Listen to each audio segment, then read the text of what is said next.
Kimya kingi kina mshindo. A lot of silence has a bang. So my ancestors exclaim.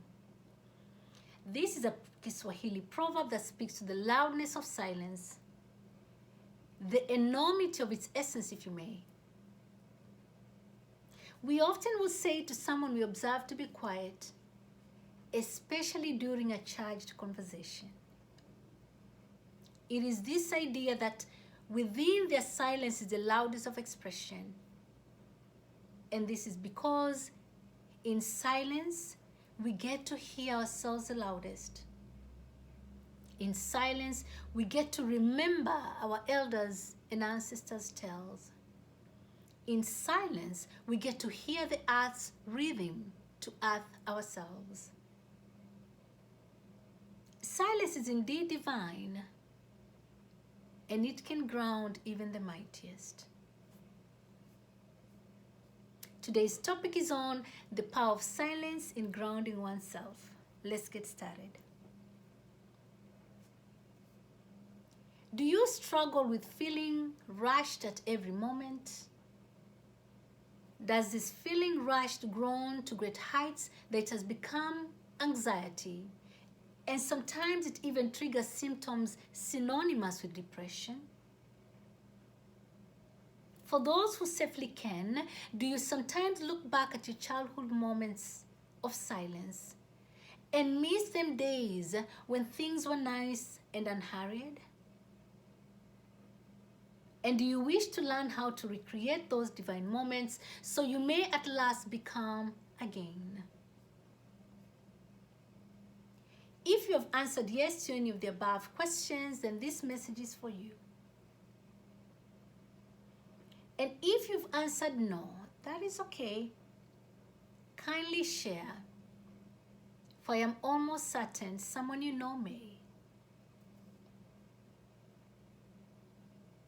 Welcome to Healing Conversation with Wairimu. I am Wairimu. This is what I observe.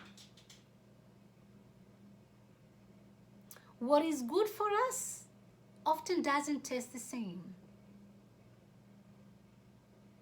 What is best for us, we are often least committed.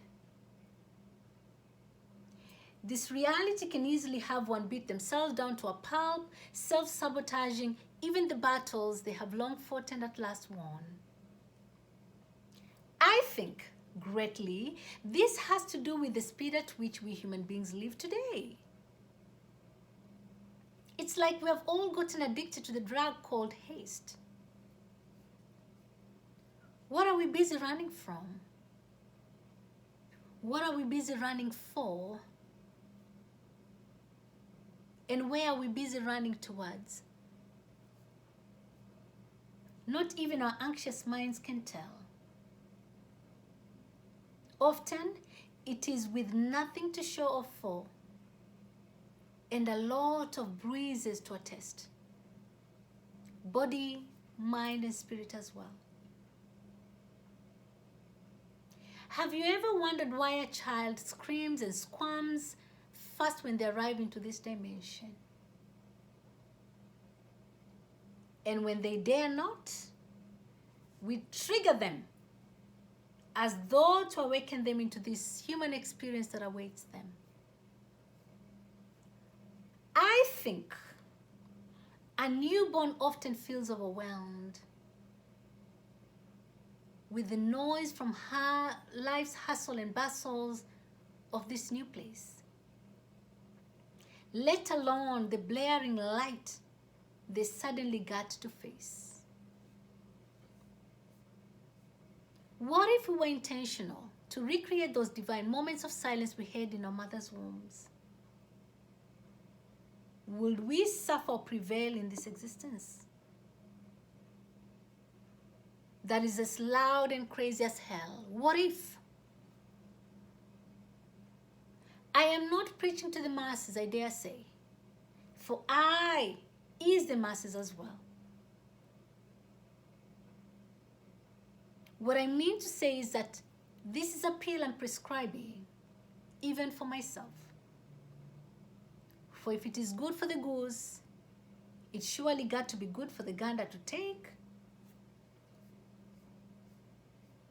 In case you're curious about that, I too, just like you, am becoming. Remembering to recall in my mind, remembering to gather my body and spirit back to its original balanced selves. Because I realize part of adulting is this false sense of forgetting that we're always someone's child. This means what you need as a child then, such as moments of pure silence, is what our inner child may still crave. For we are indeed always someone's child to date. Let's not forget, as a newborn, we did not experience anxiety or depression, even though human suffering had already preceded our existence then.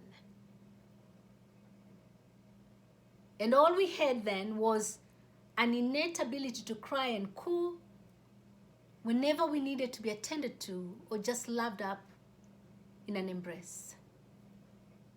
Today, we can speak, we can move, we can execute what we couldn't then as children. Yet, we succumb to fear and hopelessness in ways no newborn ever experiences unless their needs fail to be met. I admit humbly, this may seem like a stretch, but trust me, I ain't bluffing. For those who safely can, kindly try to go back to your childhood memories and see the calm that you felt, even if it was every now and then. When you are privileged enough to be in the presence of silence, then ask yourself, what happened? Did you forget? For it was a necessity to your health to have moments of silence then. Who is to say it won't serve you today as well? As a grown woman, I admit it's easier said than done. I'm therefore not preaching an overhaul of who you have become when it comes to your busy self. I'm simply inviting you and I to remember in thought how good it felt to be silent. So we may remember the parts of self we have left to go to waste in this crazy business. And since I'm in the business of healing, I am a believer in incremental changes to the fullest. And this is because dondondo hujaza ndoo, drop fills the bucket. So my ancestors wisely state in this Kiswahili dialect. I therefore hope that you start today to be in silence, for I surely will. For indeed it is a gift, and only us can grant our beautiful selves. Since trees make up a forest and not the other way around, when you heal one, you heal all. For tuning in, I appreciate you immensely. And since this is free, kindly spread. May we always be reminded that we are always someone's child. Amina, it shall be so. Thank you.